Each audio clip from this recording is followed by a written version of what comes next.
దేవుని బిడ్డలారా, ఉపవాసములు ఎందుకు ప్రతిపాదించబడ్డాయంటే, మొదటిగా దేవుని మనస్సు, దేవుని ఏర్పాటు, దేవుని సంకల్పం, దేవుని చిత్తం, దేవుని ఉపదేశం, దేవుని ఉద్దేశం బయలుపరచబడ్డానికి, తెలుసుకోవడానికి ఉపవాసాలు చేయాలి. నెంబర్ 1.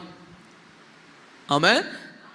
నెంబర్ 2, మనము బుద్ధిహీనత వల్ల కానీ, కంగారులో కానీ, పొరపాటులో కానీ, ఎమోషన్స్లో కానీ పోగొట్టుకున్న దానిని తిరిగి పొందుకున్నట్టుకు మనం ఉపవాసం చేయాలి. అందరం దేవునికి స్తోత్రం చెబుదామండి. హల్లెలూయా. దేవుడిచ్చిన మహిమను అపవాది చెప్పిన మాటలు విని ఆదాము పోగొట్టుకున్నారు. బుద్ధిహీనత వలన కృపను పోగొట్టుకున్న వాళ్ళు ఉన్నారు. ఎరిగి పాపం చేసి నష్టపోయిన వాళ్ళు ఉన్నారు.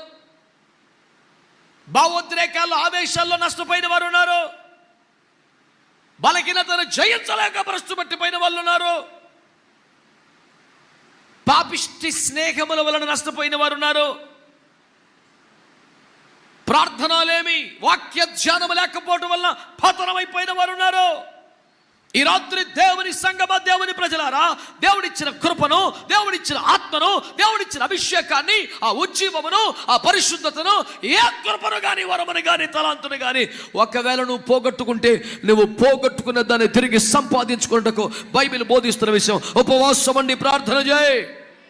చేతులెత్తి స్తోత్రం చెప్పండి.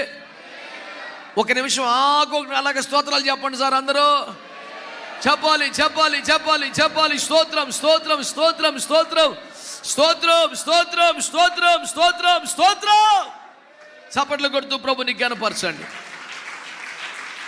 చప్పట్లు కొడుతున్నప్పుడు కూడా స్తోత్రం చెప్పాలండి.